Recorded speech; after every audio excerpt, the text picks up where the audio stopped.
let's have an uncomfortable conversation, or it might be a comfortable conversation, I guess, depending on how you interpret it. But let's talk about where we're at right now as a movement on the right, what we're looking at in the midterms and why. Let's just break this down. So something that's been a big bit of news that's been making the rounds is the retirement, the resignation, if you will, of Marjorie Taylor Greene, Congresswoman from Georgia. She's resigning in January, walking away. All right, that's one story. Not going to focus on that specifically, but there are reports out there, Punchbowl News, saying there will be more resignations coming soon. I will tell you on a personal level. I had an exchange, a text exchange with a congressman last week, and it started out with him texting me 3 words. What? 4 words. 4 words. I hate it here. That's what he said. Sounded very much like a man who wanted to walk away, wanted to retire. And this guy's one of the good ones. Wanted to walk away, wanted to retire. Okay? We only have a slim majority. After Marjorie Taylor Greene walks away, it's going to be about 3 seats. If we get too many resignations, the Democrats may have the House of Representatives before the midterms. All right. So this is bad, and we'll come back to the bad in a moment. But let's pause for a moment. Right now, I'm getting this impression, and I'm going through this as well, that we're pretty down right now on the right. We're down on things. We're down on the way things are going, on what's been done, what hasn't been done. We're going to lose the midterms. We're going to get crushed. We're pretty down on things. And as we're about to discuss, we may get crushed in the midterms, but do keep this in mind in politics. I've been in politics for 20 years. I mean, interested in politics in 20 years. I was just a fan for most of my time, but I pay attention the same way you pay attention. In politics, it matters, so we care a lot. That's why you're into it, right? That's why you're sitting here watching me on I'm Right. That's why I consume the news the same way you do. The stuff matters. It's important for the direction of our country, for the country we're going to leave behind. It's important. And because it's important, we get emotional about it. And because we get emotional about it, we tend to go through highs that are too high and lows that are too low. Because we care, right? We care. You ever been in a relationship, especially early on? Boyfriend, girlfriend, that he doesn't call. It's the end of the world. You had one good date. We're going to get married and be married for 60 years. This is how we are. This is how I am when it comes to politics. When Donald Trump wins an election and we have the House and we have the Senate and we got some good political appointees coming in, we say to ourselves, my goodness, we are saved. We're going to be great forever. Democrats are never coming back to power. Life is good. We've won. Final victory. And then we have a rough couple months, and I fully admit it's been a rough couple months. We have a rough couple months. It's over. We're done. The country's over. I'm moving to Portugal. Not that anyone would ever do such a thing. Just remember, like we talked about before, be careful with your highs and be careful with your lows in politics. Now let's talk about the low we are currently in. It's rough. It's been rough. And the House GOP has not helped itself. And Trump, we'll get to Trump in a few, but the House GOP has not helped itself. Times have changed, and there is always a lag in Washington, D.C., understanding how you feel. Because they're in a bubble, there's always a signal lag where you, all your friends, you feel this way, you feel strongly about something, but the message hasn't gotten through to them. And this is something the Republican Party had better get on top of. The American people, specifically the American right, we'll set aside the communists. The American right, they want things done. Tangible things done. It's not just prices we want down. We want corrupt government people arrested. We want this done. We want that done. Not more speeches. Whenever we get some committee hearing where some GOP congressman, some senator puts a great soundbite out there, really gets them. You know what I don't hardly get anymore? I don't hardly get emails saying, yeah, did you see Senator what's-his-face kill him? What I get is, why are we getting another hearing? Why aren't we doing something? Do something. Are you going to do anything? That's what you feel like. That's what I feel like. But there's a signal lag, you see. Right now, the right is down. We want tangible things done. We want government people thrown into prison. We want deportations. We want prices down. We want things done. The House GOP did this. Just showing this from the Hill right now. This is a measure to condemn socialism. The vote is still being tabulated. But of note, the 4 leading Democrats in the House voted with Republicans to condemn socialism. What? What? With everything going on, our palpable anger, our demands that somebody do something tangible, the House GOP passes a resolution to condemn socialism? You want to talk about signal lag? Maybe they thought they were going to get a pat on the back, some applause for that. I've never seen the right so angry. We're not impressed. I'm not impressed. It's been a down couple months, and that GOP doesn't seem to figure out how to fix itself. So let me explain why things are down right now for the GOP, and let me explain how it has to be turned around. Things are down for really 2 huge reasons. The huge reasons are this. First, the Epstein stuff was messaged really poorly. It's not that the average everyday voter cares about the Epstein stuff. I'm not talking about the normies. I'll get to them in a moment. We'll set the normies aside. The Trump coalition is large. It's very diverse. All kinds of different interests, border hawks and make America healthy again hawks and all kinds of stuff. There are many different parts of the coalition.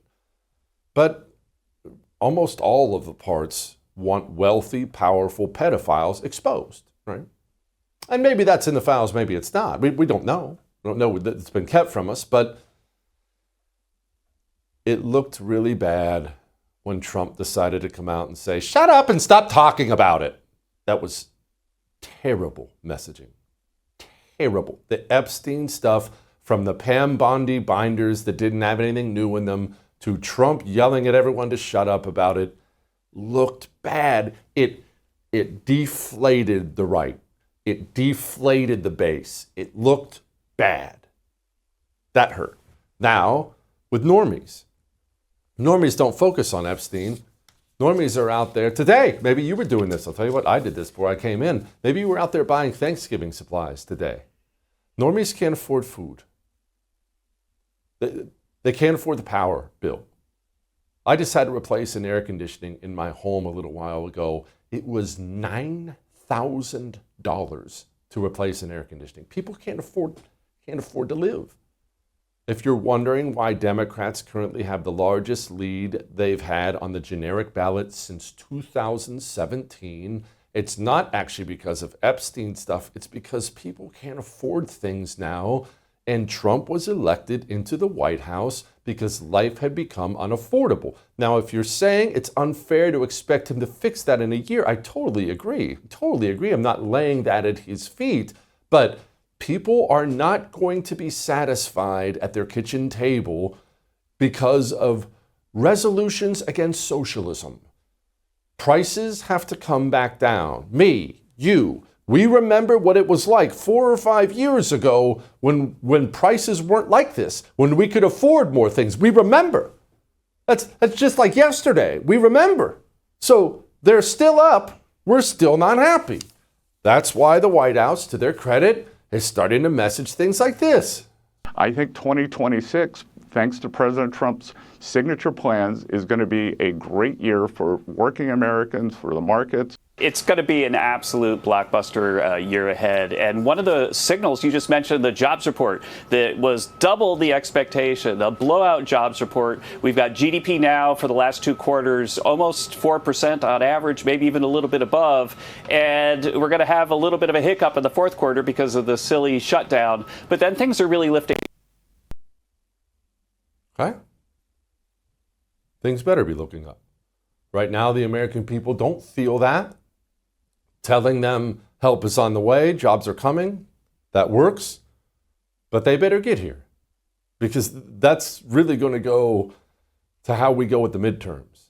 If people still feel down about jobs, about the economy, about inflation a year from now, next November, we're going to get our teeth kicked in.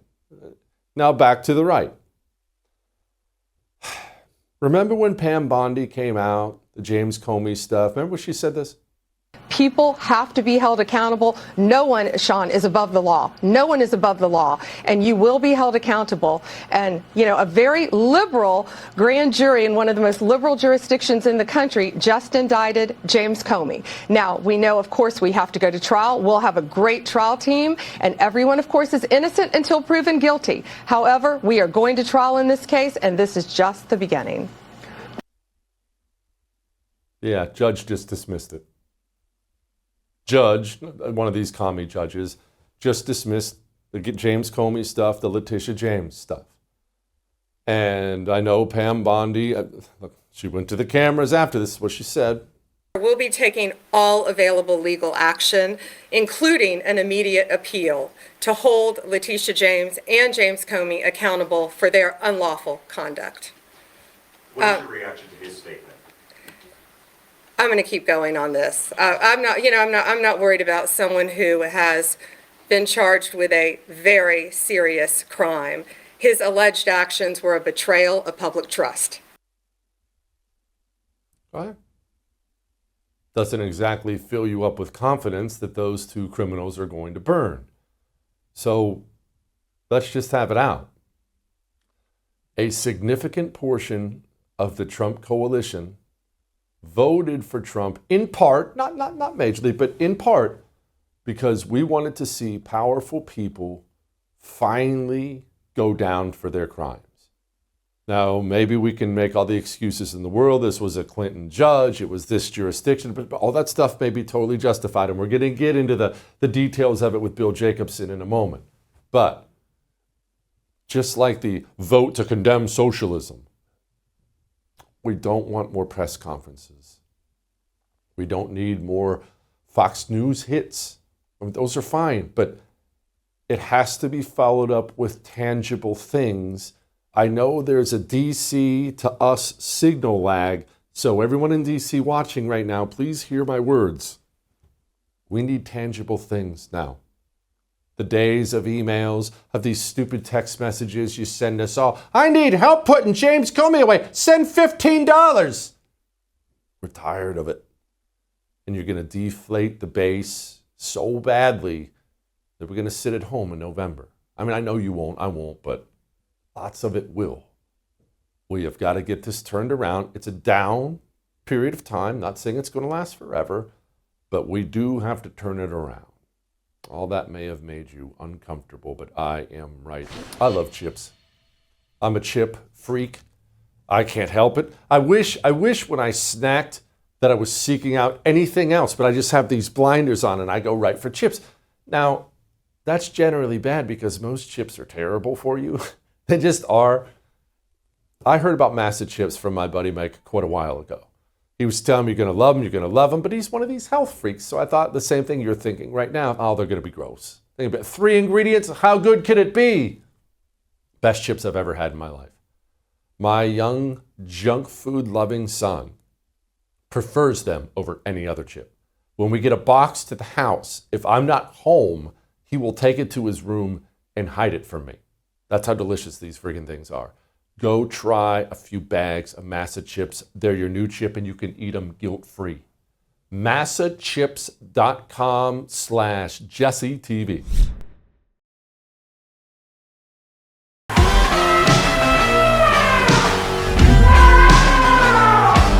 We will find out who you are and we will come after you. Domestic terrorists, foreign terrorists, you better look out because we're coming after you. And if you've committed fraud, we're coming after you. You better watch out because we're coming after you. Let me be very clear. If you don't comply with federal law, you're going to be next. Let this be a warning. You can run, but you cannot hide. Justice is coming.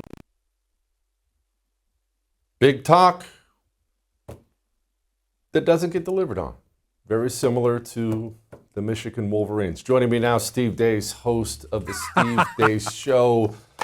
Steve, I mean, I don't know which disappointment we want to talk about first, Michigan or Pam. It's really, the floor is yours, but Listen, brother, I know it's been about 2,194 days since y'all have beaten us, but who's counting? Apparently I am.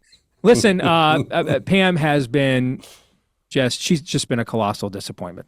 And if you knew Pam Bondi's political arc before this appointment, you would not be surprised. She's largely spent much of her time in the Republican Party's more establishment side, more Romney side of things.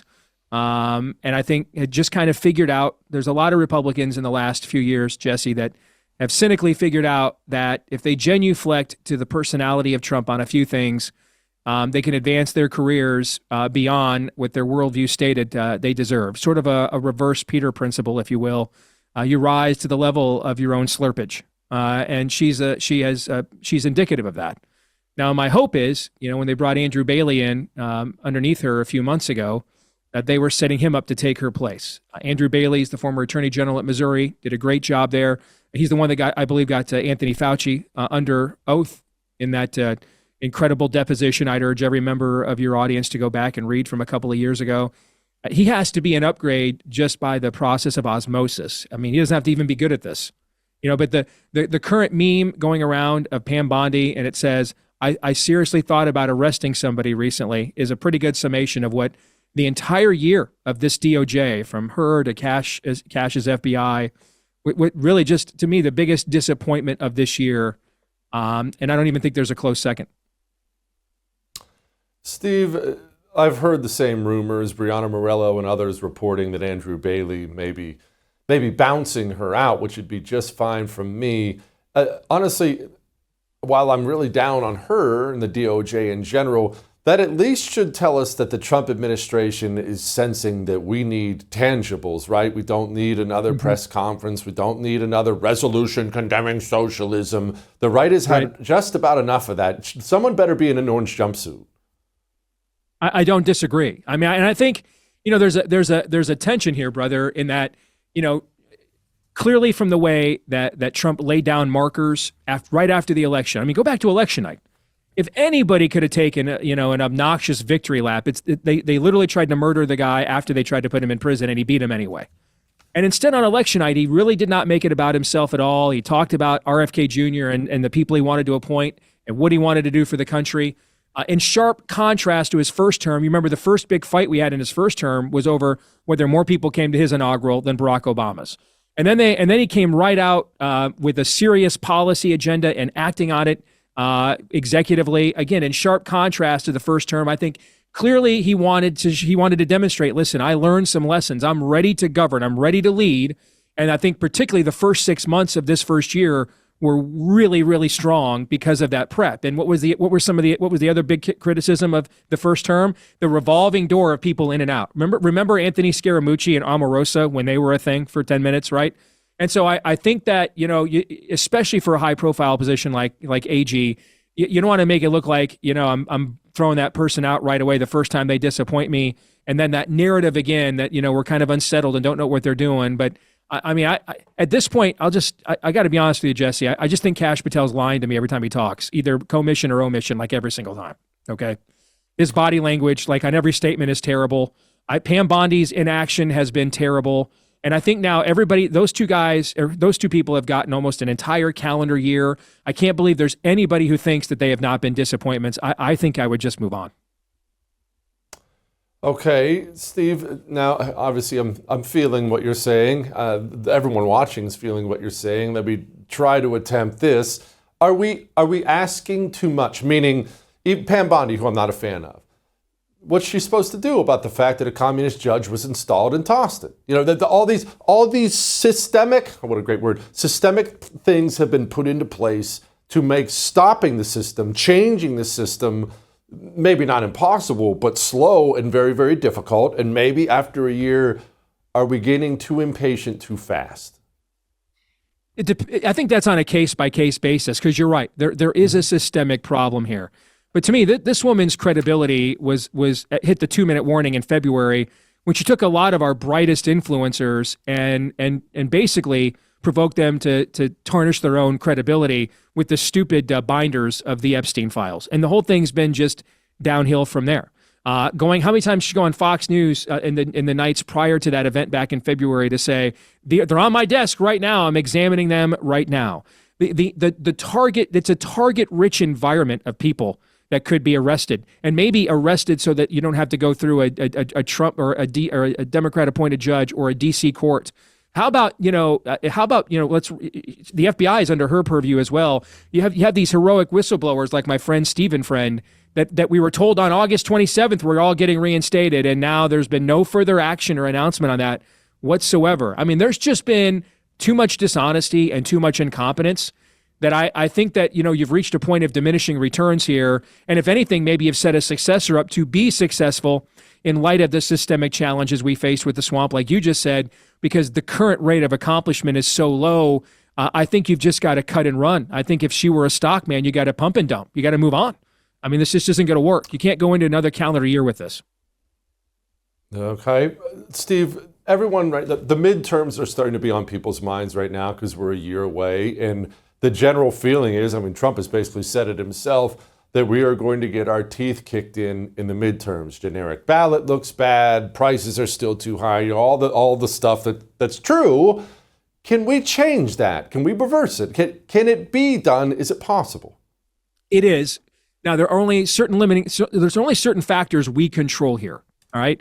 And you can lose the generic ballot 4 or 5 points and still get close to a stalemate, provided you hold on to the balkanized parts of the country that are in your favor. And this goes back to the conversation we just had. For our people, if we're not going to be able to deliver for them massive economic results, and you think of, Reagan faced a similar malaise when he came in 80, and he got massacred in the 1982 midterms, and then turned around. The economy finally began to feel his changes, his paradigm shifts, and he had a historic landslide in 84. We can't afford that now, because if we get massacred next year, much of the Trump presidency is over.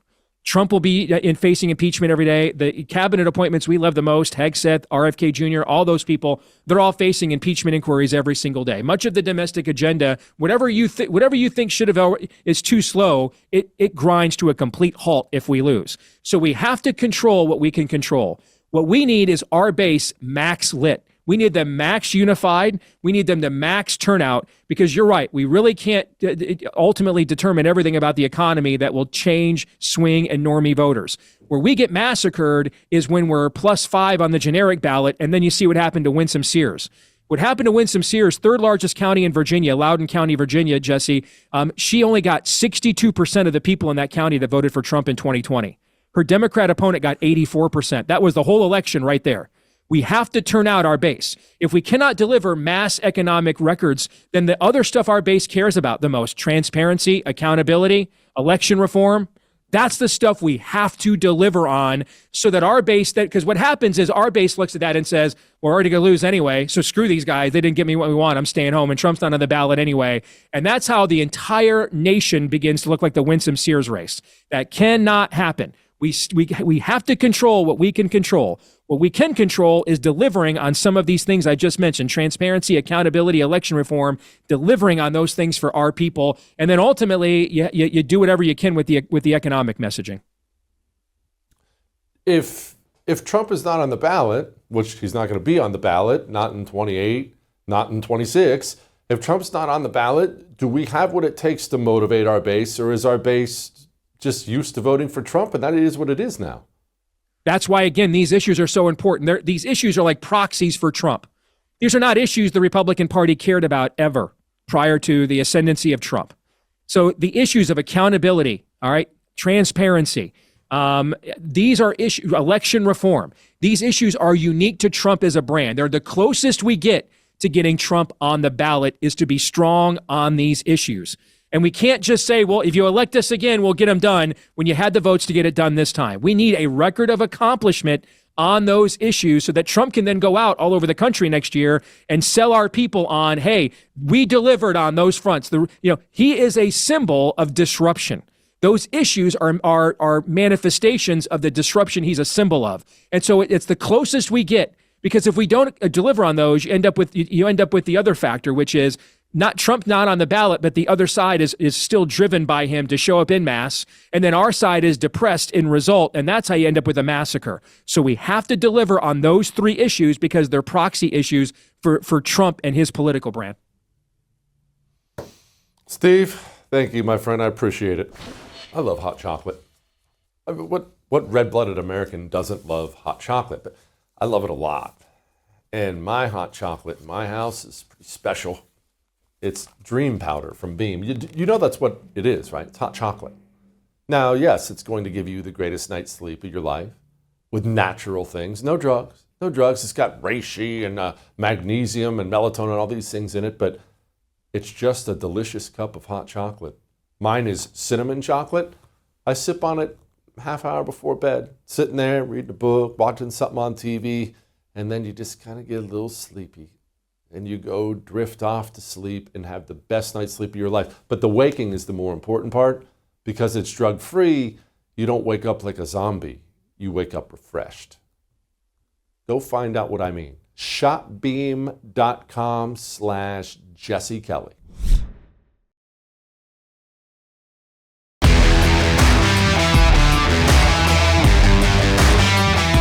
March of 24, I wrote something for Fox Digital, everyone go back and pull it up, March 12th, and it was called How the Three I's Are Eviscerating Working Americans. So what were the three I's? Immigration, interest rates, and inflation. Borders closed, promise made, promise kept. 10-year was 508. I think it's at 4 now. And mortgage rates key off of that. I think short-term interest rates could come down more. So interest rates down. And now we're at inflation. And inflation is coming down. I am very confident over the coming 12 months, we are going to see the third eye bite the dust, and inflation is going to come down. Okay. Well, that's music to my freaking ears. Let's see what John has to say about it. Joining me now, John Carney, economics editor at Breitbart News. All right, John, inflation coming down. Every single American watching right now just sat up in their chair and said, really? Is it gonna? It is coming down. Actually, some good news. The American Farm Bureau said the price of a Thanksgiving meal is down about 5% from last year. So this is, they put together all the ingredients: cranberry sauce, baked potato, mashed potatoes, turkey, of course, and they do this calculation, and it's come down. Inflation is down a lot from where it was under Joe Biden, and it's going to keep coming down by all indications through next year. It's going to take a while before we get to 2%, which is the Fed's official target. But we're moving in that direction, so good news. And I think Besant's right on that. I think we will see within the next 6 months material progress on inflation. All right, John, which of course begs the question. So if we get inflation down to 2%, that does not return me, a normal American, to what I was paying before we decided to shut down the country for a bad chest cold. Is that over? Is that country simply gone because we shut it down? Is it? I mean, you can level with me. Is it over? Is that gone? No, I don't think it is. I think the key, we're not going to bring prices to where they should be. That inflation, unfortunately, is baked in the cake where we can't get rid of it. But what we can do is grow wages. So that's the other half of what I'll call like the Besant Trump plan, is to grow wages faster than the rate of inflation so that wages catch up, so that things no longer feel as expensive as they are now. A huge part of the problem is prices went up and our wages went up much more slowly. So things really did become unaffordable, and they still are in many cases far less affordable than they were before the pandemic. But if we can grow wages fast enough, we will catch up. It'll still feel bad. Guys like you and I will still look at the price of a hamburger and be like, I can't believe that's what they're going to charge me for a hamburger. But wages will catch up and people will start to feel a little better about it because their money will go further. Well, that's music to my ears. Break down for me, if you don't mind, John, why? Why are wages going to go up? What's happening right now that's going to put more money in my pocket? Sure, a couple things. One, we're having an investment boom in America. We just got durable goods orders in this week. I mean, it's backdated to September because the Democrats shut down the government. But they showed a huge leap in business investment for the second month in a row. It grew 0.9% in August and 0.9% in September. That kind of investment in business actually will create a lot of demand for labor. The other half of it is we've closed the border. That's one of the things Besson was talking about in his 3 Eyes. That puts upward pressure on American wages. And what we're seeing is a lot more jobs are being filled by Americans rather than foreigners now. That will help bring wages up as well. And I think we're going to start to see the fruits of the deregulation and the tariffs, frankly, moving production back on shore. That will also put upward pressure on wages. So I think we're going to catch up faster than most economists think. They think, well, it'll take years and years. But one of the things I've learned in watching the Trump administration over the years is they always underestimate how quickly the economy can recover when you have good governance. John, zooming out from us, because sadly we are affected by the rest of the world, what's the global economic situation now? Because it wasn't just the United States of America that's had some rocky times in the past few years. That's been fairly universal. Are other places getting their feet under them? Are we starting to get back to normal or not? No. So there's a lot of economic problems still going on around the world. China has a really precarious economic situation. They are trying to their economy was, for the last few years, was really based on a property bubble where, something close to what we went through in the United States, where you had a real estate bubble. It's not based on mortgages as much. There's a lot of mortgages, but it's a property bubble. They were trying to replace that growth with export growth. The problem is they've run into Donald Trump, and the U.S. is no longer open to Chinese dumping of exports. So that's a big problem for China. Europe has a problem as well. They're having to rebalance their economy. Their economy really did depend very much on an uneven playing field between the U.S. and Europe. So Europe is trying to rebalance. They're going to grow slow. That's actually, it will be a drag on the U.S. We want our allies to be rich and wealthy and to do well, but it's going to take some time. That means their appetite for U.S. products will be lower, which will slow our growth a bit. But what we're going to see over the next couple of years is the U.S. is probably going to grow at a much healthier rate than Europe. And we might, China will, who knows how fast China really grows. The numbers are all, I don't trust a bit of them, but China's going to really struggle because they can't switch from real estate to export like they had planned because we put tariffs on them. Are we going to have a new Fed chair? There are all these rumors, but you're the one who always knows this stuff. Are we going to have a new Fed chair? If so, why? And what's the new guy going to do? So yes, we will have a new Fed chair no matter what. Jerome Powell's term ends in April. Donald Trump is very close to naming someone. Alex Marlow and I interviewed Scott Besson. He made it clear that they are getting very close to, they've been interviewing candidates. It's most likely either going to be Kevin Hassett, who is Donald Trump's chief economic advisor in the White House, the national economics director right now, Kevin Warsh, who used to be on the Fed, and then Christopher Waller, who is currently a Fed governor, but he dissented once when the Fed didn't cut. He's probably going to vote for another rate cut in the December meeting. He's also a strong candidate. I think he actually has a stronger chance than people are giving him odds for. Those are probably the three leading candidates. Of course, look, it's Donald Trump. He, often plays his cards pretty close to his vest on these things. Nobody really knows until he makes the decision who it's going to be. So I don't think even, Treasury Secretary Scott Bessent knows who it will be right now.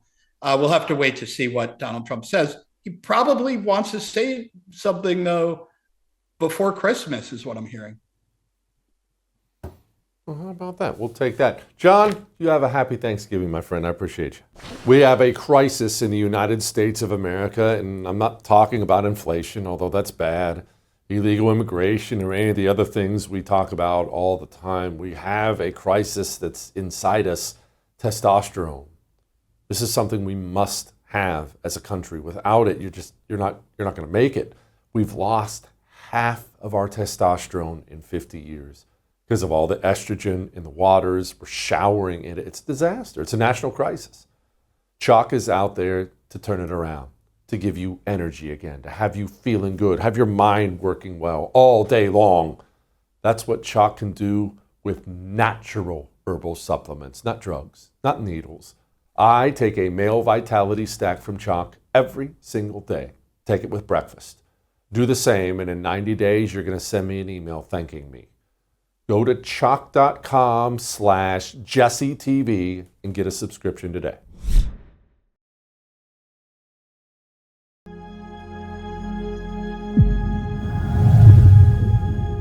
Somalis are not terrorizing this nation. We are helping it thrive. Somalis have always seen themselves as a fabric of this nation. So not only are we not going anywhere,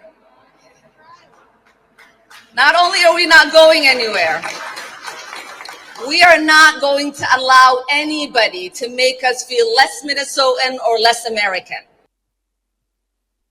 Well, things are going well up there. Joining me now, Liz Collins, senior reporter, Alpha News. Liz, I don't even know where to begin on the Somali-based scandals that are going on in your backyard, so maybe I should actually hand it to the reporter. What is happening up there? Yeah, so much has made national news now, but federal prosecutors, Jesse, have estimated now that there has been multi-billions of dollars in fraud in Minnesota. Just to catch your audience up to speed, we've had 78 defendants now been sentenced in just the Feeding Our Future fraud scheme alone. This was the largest COVID fraud scheme in the country, overwhelmingly perpetuated in the Somali community. And those co-defendants stole more than $47 million in funds, claiming to serve 18 million meals to kids at more than 30 food distribution sites across Minnesota. The math never added up. We know a lot of that money went overseas. It'll never be recovered. You have fraud at autism centers, adult daycares, medical transportation companies. An entire program was recently shut down by the state of Minnesota. It was supposed to help people find housing. It had to be shut down after it was riddled with fraud. And over at Alpha News, we've checked out many of the tips that we've received, people alleging these fake businesses, phantom billing. I've seen for myself the empty parking lots, empty businesses. And then you can just check a quick online search to state records will show just how many millions of dollars these what look to be fake businesses are receiving. I can tell you that taxpayers are very frustrated. We've seen this for ourselves. In fact, one business that we recently profiled actually set up a surveillance camera themselves to just say, here, there's never any cars coming and going. This autism center is getting $2 million from taxpayers. We've had people calling on Governor Tim Walz to resign in the wake of all of this. He is currently still running for his third term, Jesse, here in Minnesota. Okay, before we get to Tim Walz, Liz, I'm sorry, I know it's probably off the subject. I need to rewind for a second. Adult daycares? What's an adult daycare?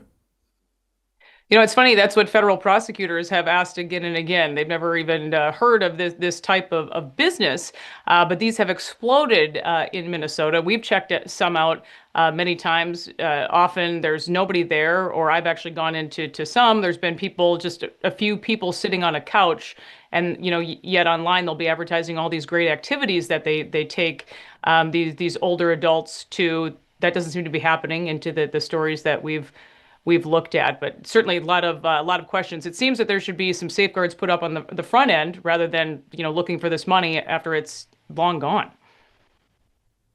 Adult daycares. Gosh, I'm really old. Okay, so back to Tim Walz. Do you get the impression, because you're the one who digs into this stuff, that Minnesota and the political apparatus there look the other way for all this endless Somali fraud, or worse, helped in it? What's your impression on how the government is involved in this? It's a good question. Republican legislators have recently been more questioning that, I think, publicly. Why have you allowed this for so long?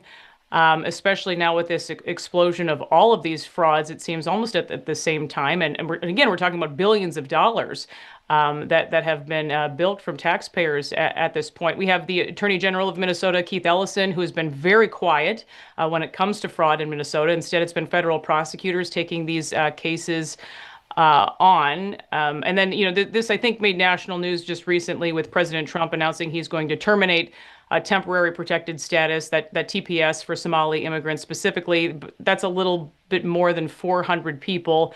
It's estimated in Minnesota. We are the home to the largest Somali population in the country, anywhere between 80 and 100,000. But we have documented this before, that the money in many cases has gone overseas. Kenya, Somalia. My sources have said that many have figured out how to do this. They go ahead and they'll serve a 5 to 10-year prison term for this fraud. And we know that some of this real estate has been, bought in other parts of the world, and they'll serve their time. And, it's sort of set up for them upon their release. So there's been calls to, hey, do we need tougher sentences when it comes to this fraud? It's so pervasive. Good grief. All right, Liz, let's shift gears here. Derek Chauvin might be, this is my opinion, not yours, the most legally crapped on human being in the United States of America in the last decade. And now I know his lawyers are saying, hey, can we get this guy out of jail? What's happening with all this?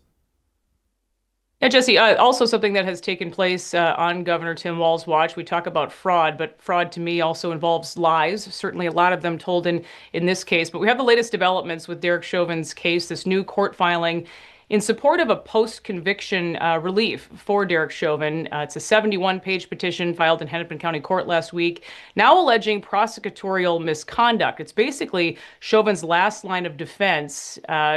You have his attorney stating that this case never made sense. Very few murders, he says, take place before a crowd of witnesses, especially while officers are working with dispatchers and requesting an ambulance and emergency response, right, all at the same time. There's also quite a bit in this questioning the video evidence, how these so-called expert witnesses could actually even testify at all to the cause of death of George Floyd. The only person to ever conduct an autopsy on George Floyd was Dr. Andrew Baker. Instead, he's called fifth in line to testify.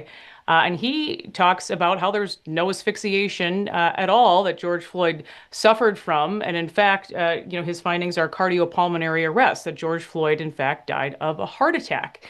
And you now have 50 police officers, former and current Minneapolis police officers, that have come forward in this filing to say that Derek Chauvin was trained in the maximal restraint technique. They were all trained in MRT. And that is, in fact, what he was doing on May 25th, 2020. So you have a lot of these questionable people who've been called and testified, and many people have said that they actually committed perjury in Derek Chauvin's case. So all of that wrapped up into this 71-page filing last week to either vacate Chauvin's conviction or grant him a new trial. All right, Liz, before I let you go, I just want to nail down on this point. We have these 50 officers, current and former, saying he was trained in this. Well, this is information that I know you had talked about back when it mattered, before Derek Chauvin went to prison. So, not insulting them or anyone else involved, because I don't know the details, where were these 50 guys back when Derek Chauvin was on trial?